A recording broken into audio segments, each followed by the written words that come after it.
Welcome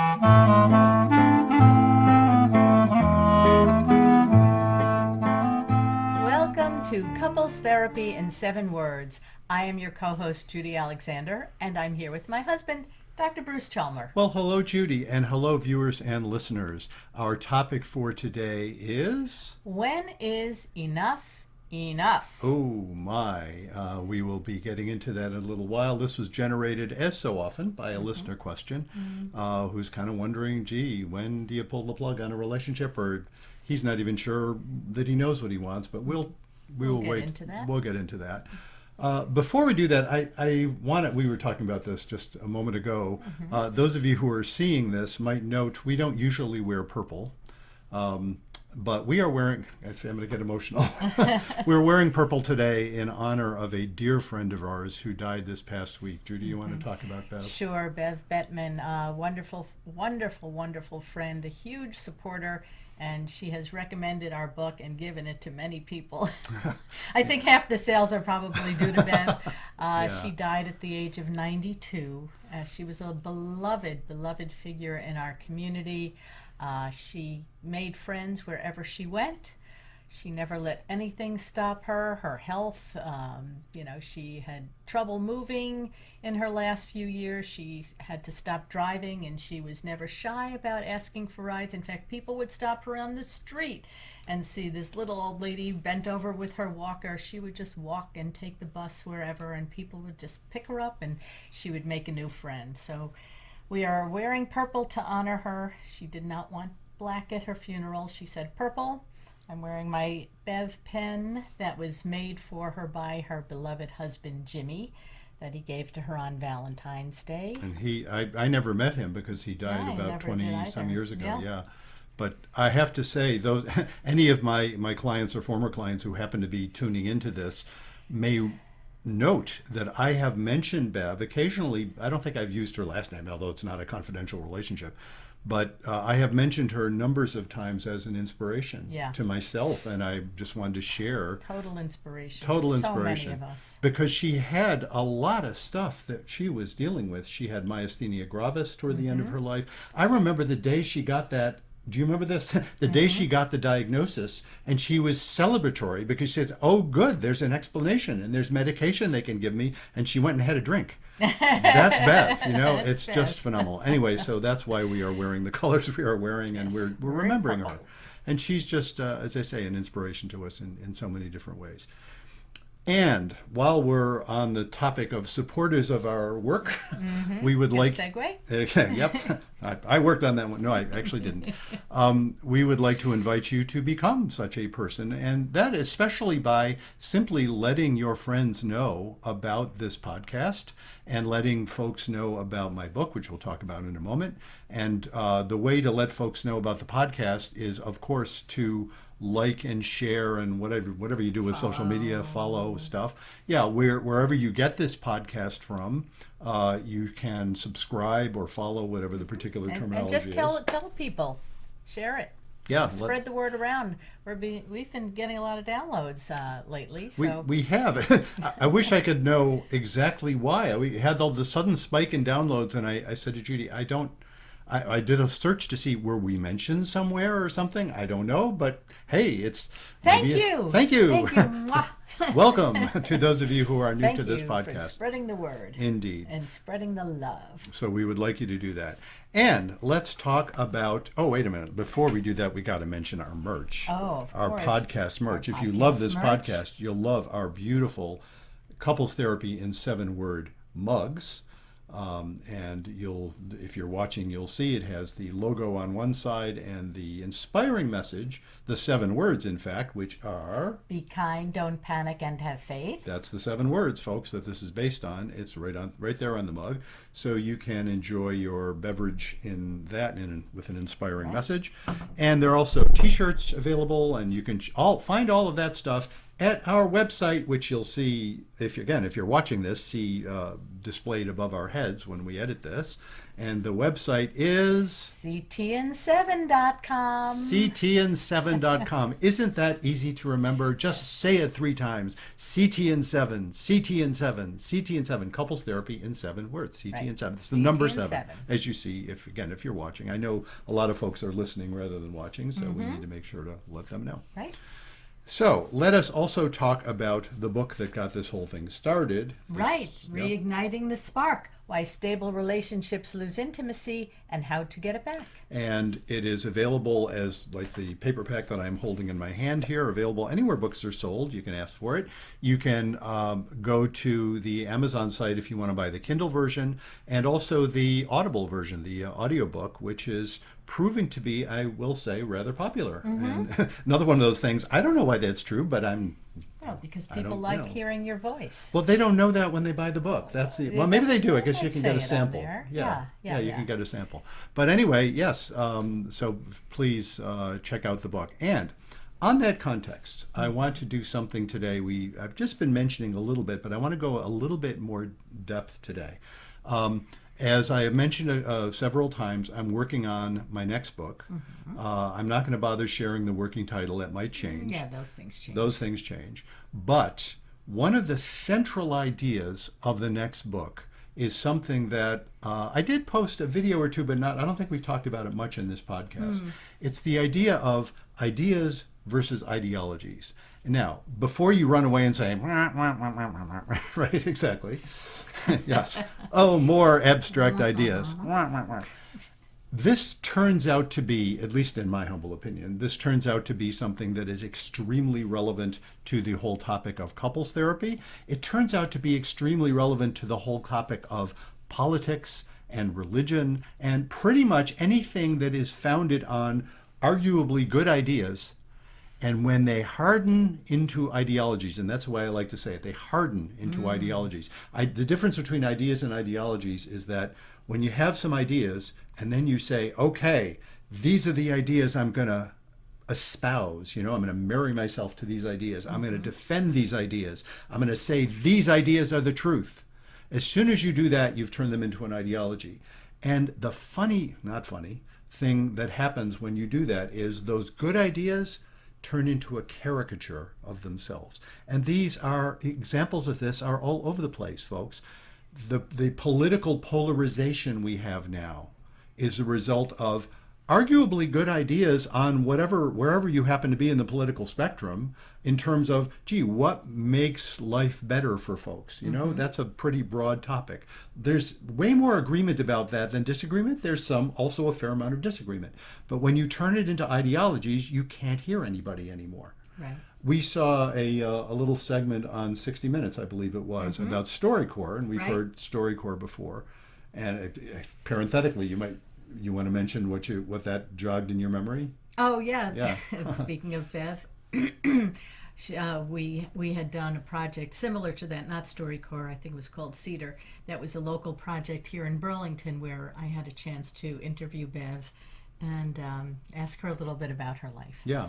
So this particular thing that they were doing in StoryCorps, and I'm spacing out on what the name of that particular project was. It wasn't like one by one or one small step or something like that. Something like that. It was on 60 Minutes. It was on 60 Minutes, and we're recording this on April 3rd, 2022. So if you want to look up the 60 Minutes that we just saw from this past week. But it was talking about this project they're doing where it brings people from opposite ends of the political spectrum, and they talk about their lives. They talk about stuff other than the ideologies, and come to discover, we're just people that we can appreciate each other. They have more in common if they don't get so stuck on their ideological positions. Yes, and this comes up in couples therapy, and I'm sure I've been guilty of it. I like to think I'm less guilty of it now than before I was been thinking about this stuff for the last 10 or 15 years, but I'm sure I've been guilty of it. You have your favorite ideas. They're good ideas. They're based on good things. And then you apply them and rigidly decide this must be the truth, and you end up doing harm. As I say, it becomes a caricature. One of my classic examples of this is religion in general, religion writ large. Why do we have religions? There's lots of different ways of understanding that concept. But every religion I know about is based on somehow making people feel like life is livable, you know? Right. But, And you could also apply ideology to therapy, because there are some therapists that are so stuck in one ideology that yeah. they can't see beyond that. As Yeah, well, as you know, you've heard, and, of course. Well, no, that's why I'm writing about it in the book about couples therapy. Right. But no, my point about religion, just as one, I think, easy example is, religion, all the religions I know teach people to be kind to each other. Right. It's all about being kind. It's about being kind to with the people who loving are God. within, and also kind to strangers. That's, many cultures have that as a huge, important value. Right. Turn it into an ideology, and you get the astonishing phenomenon of people saying, sorry, your belief in the system is wrong, and so you are a threat to truth, and we're going to kill you. And that's how we're going to defend the idea that we should be kind to each other. It becomes a caricature. It becomes this absurd Orwellian caricature. And so that happens as you point out, it happens in therapy, it happens in, and it's not just religious, by the way. Secular ideas can also morph into ideologies, and often do. Some of the most virulent ideologues that I've heard are some of the what are called the new atheists, Right. who decide absolutely if it has the word religion associated with it or a concept of God associated with it, it must therefore be evil, and they cherry pick all sorts of things to prove that. And they're, as a group, not open to understanding that there's a lot of different ways of viewing things.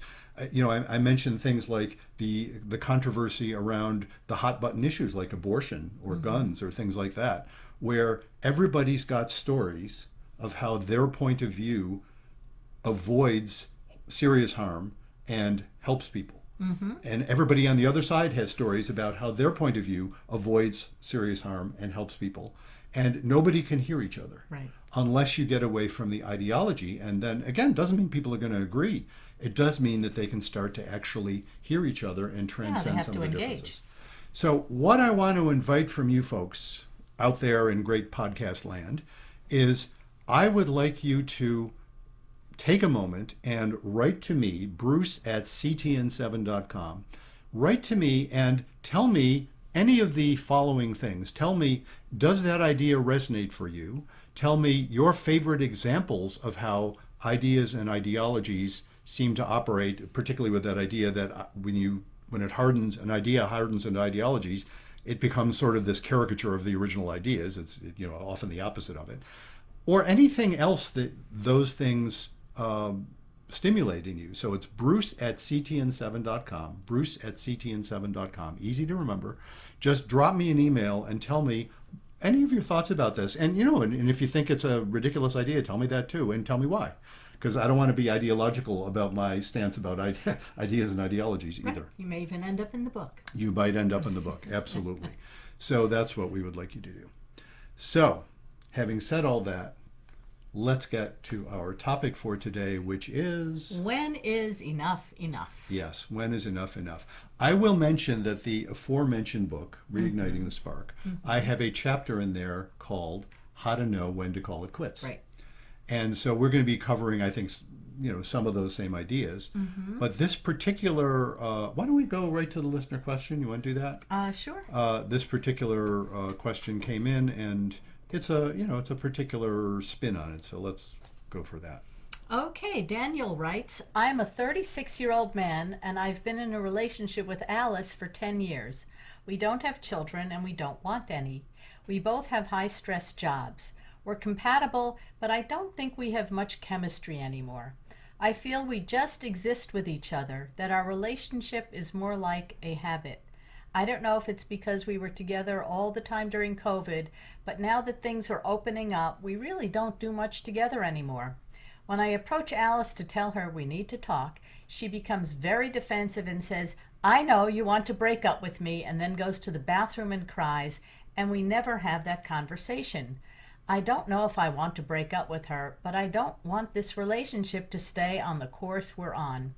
How can I get Alice to talk to me about personal issues without her running off and crying every time? How can I figure out what I want? Thanks very much. Wow. Okay, Daniel. Yeah. Yeah, I mean, look, all the letters we get are interesting. I think that's why I like Yes, this work. yes, I think they are too. They are. This one in particular, sort of, it's almost quintessential. Do you know what I mean? He neatly takes care of some of the things that are big, and I don't mean to trivialize them by saying they're complications, but big complications. They don't have kids. Right. They don't want any kids. Right. So this is not, and we don't have children and don't want any. If he's also speaking for Alice, of course, we're not hearing from Alice. But if he really means, and he didn't say how old Alice is either. Right. If she's around his Say we age, figure she's about his mid age. 30s too, yeah. Right? If she's 10, in the 10 years together, maybe mid 30s, early 30s. yeah, I mean, you got to figure that. So if that's true for Alice as well, and I'll tell you why I say that. I've met couples where they don't want to have kids with each other because it's not going well. But one or the other might say, but I really do want to have kids. And if it happens to be the woman saying perhaps the obvious, the biological clock thing is much more, much bigger for women than for men. So if she were feeling like, this is the wrong relationship to have a child, but I do want to have a child, then, time's a wasting for her. She's getting to the point where it may be difficult to do that. But that's not the case here. Let's assume that's not the case. Right. We don't have kids. We don't, we're not looking to have kids. Right. They have high stress jobs. They're into their careers, and it's, again, I'm reading a bit between the lines. He says something I think is an interesting line. We're compatible, but I don't think we have much chemistry anymore. And I'm really curious about that concept of what does it mean that we're compatible? Yeah. Well, sometimes that's a code word for we get along okay, but we're not having sex. Yes, that is. I hear that a lot. When they say we don't have chemistry, that usually what it means is that our sex life is kind of tanked. Yes, indeed. And compatible in that context would tend to mean, it's ruling out of some other things. It's not like we were talking about, political differences, right? It's not like we're on opposite ends of the political spectrum and we're driving each other crazy that way. It's not like we don't know how to be roommates, right. Because I've met folks where one of them is just a total, self-described slob, and the other is a total self-described neatnik, and they drive each other bananas. Yeah. There's always some differences there, but that's not what they're describing here. I feel we just exist with each other. Again, that sounds code for, we have not just sex life, but no sense of spark, right. No intimacy. No intimacy in that sense of feeling alive with each other. That's what's missing. Like you have pointed out in your book, they have the stability, but not the intimacy. Exactly. They have, right on. Ooh, you have learned well. Yes. You must have read the book. A few times. A few times, yes. So, but I think the bigger problem here that Daniel does bring up at the end is how do I figure out what I want? I think he needs to figure out what he wants before they could figure out what they want as a couple. Well, that's true, but I will note that it is complicated because if it suddenly turned out, by some astonishing magic wand happening, that all of a sudden they were just having this really wonderfully intense and satisfying sexual relationship, what he wants could well shift. That's true. So, it's not like he's saying, I can't stand this person. He's saying we just don't have much chemistry. So if the chemistry were to be, reignited, as in, funny, reigniting the spark. I can't even claim credit for that blasted title because it came from the publisher was really the one who picked it. Getting past it. You could tell. Am I still stung by that? What can I say? But no, that's kind of the issue here, right? I think maybe his approach to say we need to talk. Don't say that. If that's going to send Alice off to the bathroom. That is a classic, isn't it? We need to talk, and then she's look, she's panicking, obviously, because she is worried. Indeed, she has reason to worry that maybe he wants to break up with her, and of course, we're only hearing from him, and her panic is preventing her from being able to say, what do I want here? Yeah. Is this working for me? To the extent that she is feeling, I don't have any other options, which maybe she is, that would really make it hard for her to think about what she wants here. Yeah, well, why do people stay in relationship when it's, let's say, past the expiration date? Yeah, what a great question. What are some reasons that people do stay in relationships? Yeah. Even that concept of past the expiration date, there's an implication there that it has its heyday and then it naturally wanes and then you just... And some relationships do. That's how they seem to play out, indeed. But I like to think it's not like that's the inevitable course. Obviously, it's not true for all relationships. No. But it's not, even for those relationships where that seems to be what's happening, Mm-hmm. it's not, there's that assumption in that idea that says, oh, it's just past its expiration date, that, well, this was bound to happen. We had a good run, but now we're done, And this, look, when people, from my perspective, I suppose these are the values that sort of guide me in my work.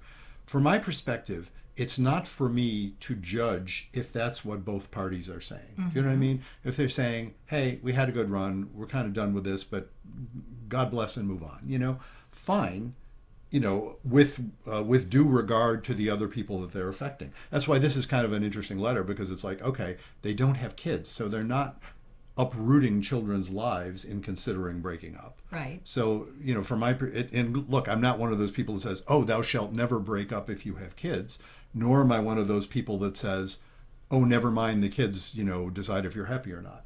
Right. I think either of those stances are wrong, frankly. I think you need to consider everybody involved and do the best you can. But this is nice because there's no kids involved. Mm-hmm. So for them to actually think about what do they want, they have to not be in a panic. Right.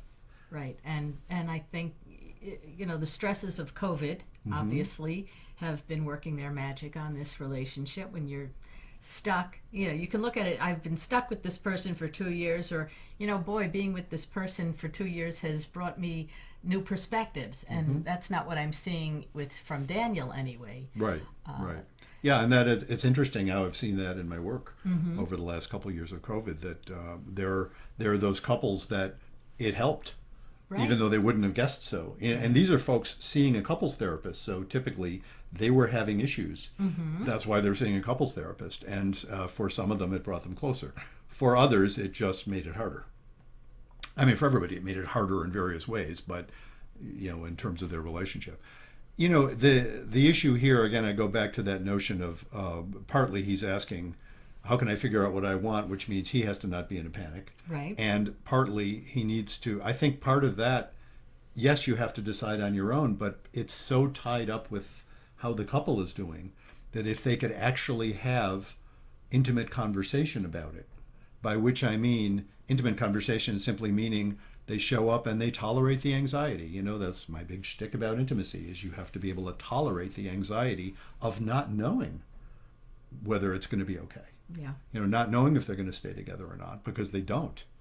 And to be able to get to that and have intimate conversation around it and tolerate the idea that they won't decide instantly, that's how they'll be able to figure out, okay, what do we want to do here? And the problem he's having, of course, is that the couple, I like to speak of the couple as if it's a separate entity, The couple itself is panicking. Yeah.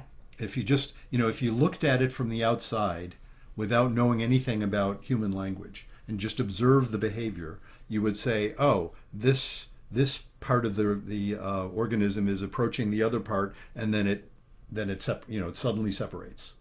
And that, which is to say, the organism cannot tolerate having that sort of conversation. So he would need to find a way to do that with Alice. Now, there is a way to do this that doesn't, look, forcing something on someone, even aside from what I would argue is sort of it being morally questionable, is also ineffective in most situations. When you say forcing something, forcing what? Well, look, couples come to violence. Yes, Or, couples come to violence. This is not an uncommon story. They come to violence when one of them is literally trying to leave the room to get away from the conversation, and the other is physically trying to prevent them.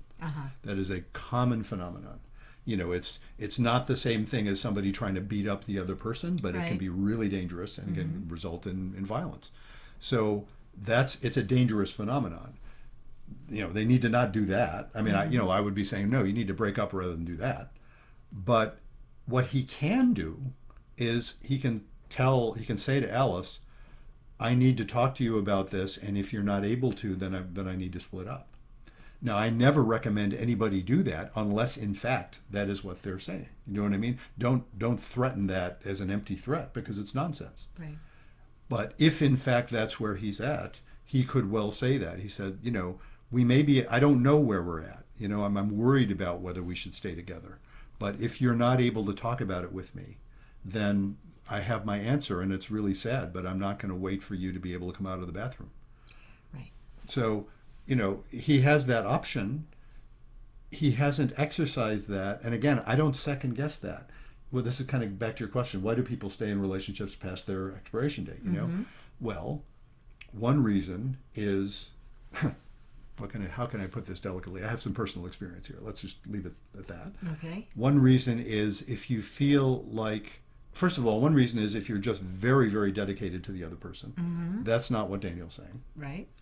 And you're saying, wow, I don't know why my partner is having such doubts or, being so standoffish or whatever it might be, but I'm dedicated to this and I'm in it and I don't want to give up on it. Sometimes connected with that is a feeling, conscious or not, that you have no other options. Right. There's also the fear of being alone. There's the Right. fear that you're going to lose your social circle, Right. your family, because maybe she's close with his family and then, or he's close with her family. Then you don't have that family anymore. Yeah. You don't have that support system. Yeah, and just plain old love. Love, Which right? And a shared history. Yeah, which I don't question. Do you know what I mean? It's like people can love people who are horrible to them. And I certainly question the wisdom of staying there, but I don't question the love. Yeah. Because love is a much deeper thing than merely being treated well. Obviously, being treated well is an important part of it. But lots of people have to make the decision to break up with someone that they still love when they're being abused. And lots of people don't do that because that connection is very powerful. So again, that's sort of not what Daniel sounds like. He's having grave doubts here. Right. I think, Daniel, you need to make a nice romantic dinner. Turn down the lights, lots of candlelight, a little bit of champagne. Sit Alice down. And if you don't cook, order in, get a chef. Make a nice meal, get a relaxed atmosphere, and say to her, I love you, but we need to have a conversation about where we are and where we're going. Yeah, that's an interesting approach. I'll tell you why. Because if indeed he's at a place of saying, this is what I want to revisit with you. And that's all the things you described, the nice dinner and the candlelight and the relaxed atmosphere, is all about saying, I do love you. This is what I want us to have. And I want us to find ways of more of this, which is lovely. If indeed, you just reached for the book? Well, I was going to say, Daniel, you should also... Yeah, read my book, right. Seriously, Yeah, you should really, read this and read the chapter about, like you said, when to call it quits. Well, I but want to even, come back even to more, that. Yeah. more than that is the other chapters about intimacy and stability, and having difficult conversations with your partner. And all of that is right on to the extent that that's where Daniel's coming from. It may be, however, that Daniel, that the thought of Daniel making a romantic dinner is horrifying to him because he's not sure he even wants to connect with her in that way. And because I've met couples like that too. And look, that same issue often applies to sex. There are couples whose sex life has just kind of disappeared. Right. And and let's rule out, it's not trauma, it's not medical issues, it's like relational. It's like, and the idea of rekindling that, which often both parties will say, well, I know if we were doing that, it would be good for our relationship. But to start doing it feels so astonishingly, it's not just anxiety producing, it's almost revolting. They don't know how to start. Yeah. And that can be really hard. So, I'm sort of taking the idea of the romantic dinner is kind of like saying, yeah, it's sex without the sex. You know what I mean? It's the same concept. It's this sense of pleasure and service and all that kind of stuff. Well, let's just say his approach, we need to talk, isn't working. Clearly. So right. He needs to take a different approach, and not we need to talk. He's got to get her into a headspace where she's able to listen to him. Yes. Without, running out of the room. It's like, this is even like total, it's beyond panic. Yeah. This is, she can't even face it at all. Well, she can't. And the interesting thing there, though, is, what he quotes her as saying is, I know you want to break up with me. Mm-hmm. That's not paranoia. Mm-hmm. That sounds pretty accurate. It, not she doesn't know for sure that that's what he wants to say. Right. But that's on the table. When your partner says, we need to talk. Yeah, exactly. That's usually mean, oh, you want to break up with me. But Yeah. it doesn't always mean that. No. And no. in this case, it doesn't sound like it has to mean that, but it sounds like, he's getting a little bit fed up Yeah. with the way the relationship is going. Yeah. And, I'd be fed up too if every time I said, we have to talk, you'd run out of the room. Which, it's interesting. He describes a stereotypically, woman's way of, Mm-hmm. like crying and running to the bathroom. A stereotypical men's way is leave the house or clam up. Yeah. And, kind of stonewall. And because the anxiety spikes. And it's really hard. Look, a lot of the work of couples therapy. Well, you know what I want to do before I get into that, I do want to revisit a couple of the ideas in my chapter on how to know when to call it quits, because I think it applies very nicely here. Okay. So what I say in the book is, again, it's sort of an oversimple way of doing it, but let's divide issues into two broad categories: deal breakers and growing pains. Mm-hmm. He didn't say anything that I would classify as deal breaker. And bear with me, folks, because I'm not saying, oh, this is just a fine situation, so they just let it go on indefinitely. I don't mean that at all. But deal breakers, I mean, are logical deal breakers. For example, if he were saying, Alice really wants to have a child and I can't stand the idea. Right. Yeah, break up.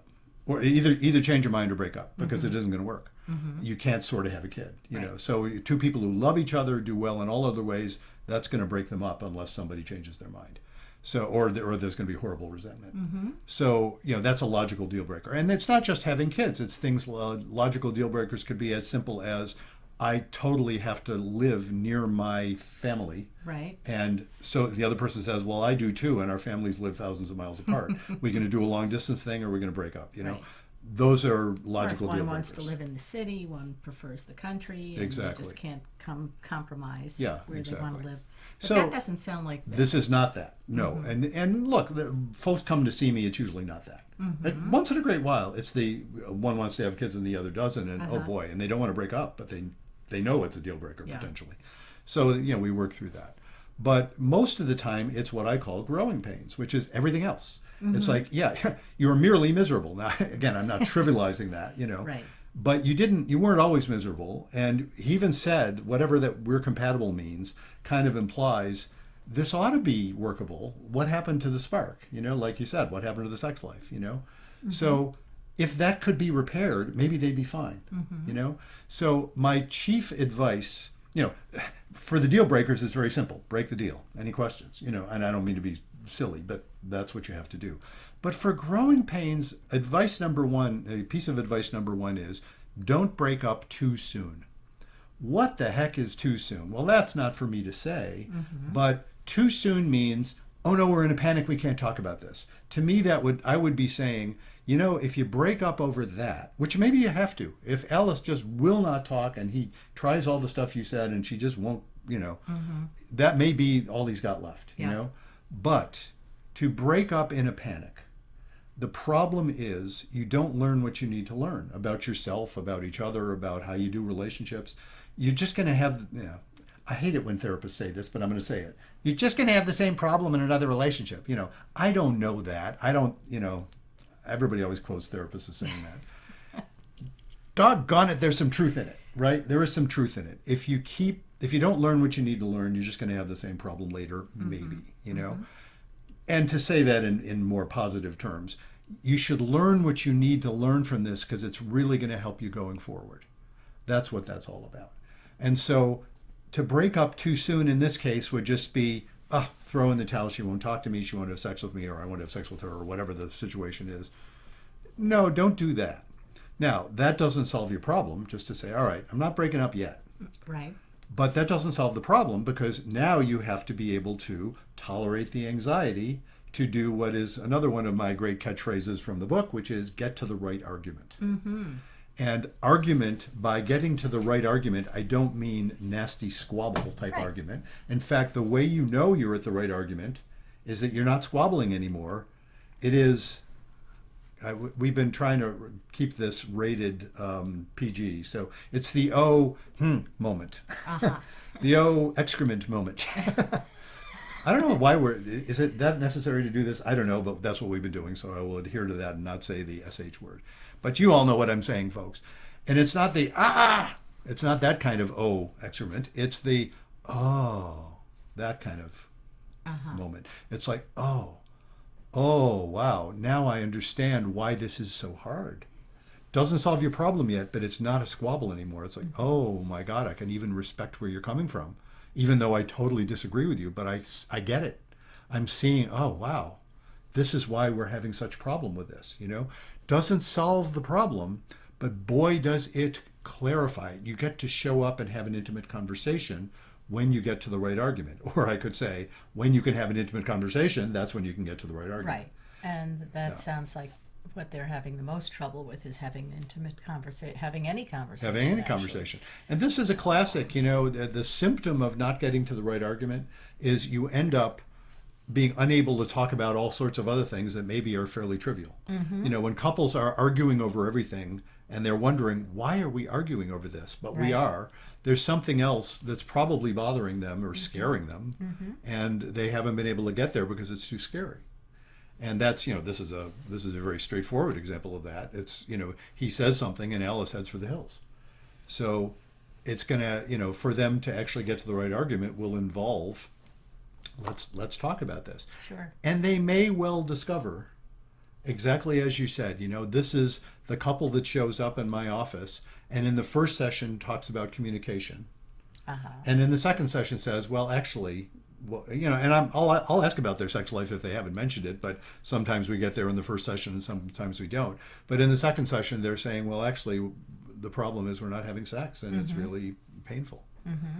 And so that, when you get to the right argument, then all kinds of other intimacy issues, including sexual ones, are apt to come to the fore, and then you can work on it. And that's where all sorts of possibility perhaps lies. Because, as we've so often invoked Batsheva Marcus, right? We've interviewed her twice. There are multiple factors involved in why you might not be having sex, some of which are relational, but some of which aren't. And if you don't panic about that, you might discover that, oh, gee, it's sort of interesting. Maybe we can work with this. I've met couples, it happened recently, but it's happened bunches of times in various ways over the years, where come to find out that one or the other actually has something of a sexual fetish about certain things. And it's, there are the sexual fetishes that just turn into deal breakers because it's like, hey, what I want from you is so not what you want that you're just not going to be able to satisfy it, and we want to be monogamous, so it's not going to work, But then there are the ones that seem a little odd at first, but then when you get the get the hang of it, it's like, oh, I can do that. I can play that way and play. It can become play, but not if they're freaked out. Not if they can't go there because they sort of rule it out because, well, if you're into this fetish, that means you're not really into me, so I can't possibly entertain that possibility. No, not necessarily. There may be room to maneuver if you're not freaked out by having the conversation. Right. So that's what these folks need to be able to do is, I guess saying the obvious, they need to be able to have the conversation. Right. And if they can't have it with each other, maybe they can go see a couples therapist and help bring it out. Oh, absolutely. And look, this is so often the case where one or the other resists it until they realize, oh no, I'm going to lose you if we don't do something. And then they're open to it. Yeah. With, again, I always respect when folks see me for the first time, especially people who've never done couples therapy or any kind of therapy before.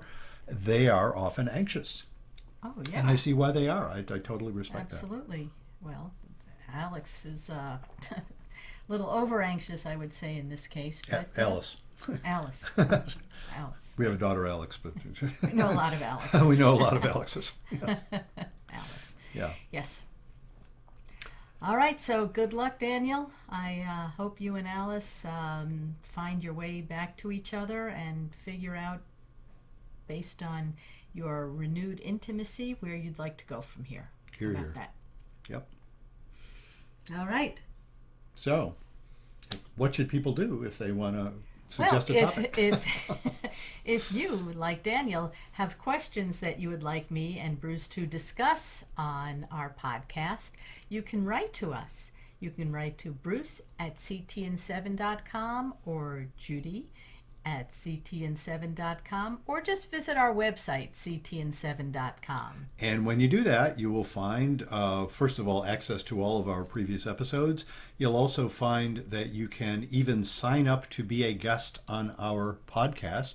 Those of you who are our loyal listeners will know we often interview guests. We've got a couple lined up that we've had to sort of juggle our schedules around a bit. Because of noisy renovations in our house. Which there's an end in sight, I hope. In any case, we do that. And if you think you would be a guest, an interesting guest on our show, and you know what? If you think that, I bet you would be. I bet they would. I bet they would. And drop us a line. That's how we've gotten many of our guests, is people contacting us and say, hey, I think I'd be a good guest. And by golly, they are. They have been, yes. We've and, been contacted by lots of people, and we've had them on our show. And yeah. I will note, and just upcoming too. Just to say, we've had a few people on occasion, especially they have these little matching services that will do this, and not everybody is a good fit. Right. But if you think you are, I bet you are. So please drop us a line, as Judy said, either Judy at ctn7.com or Bruce at ctn7.com. And another word about the book, just put in another plug for the book, Reigniting the Spark.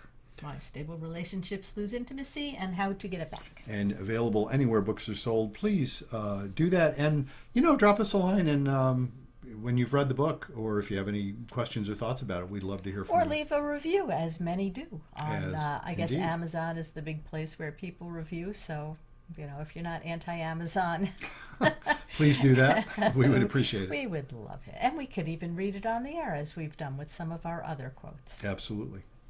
And so, until next time, remember, be kind, don't panic, and have faith.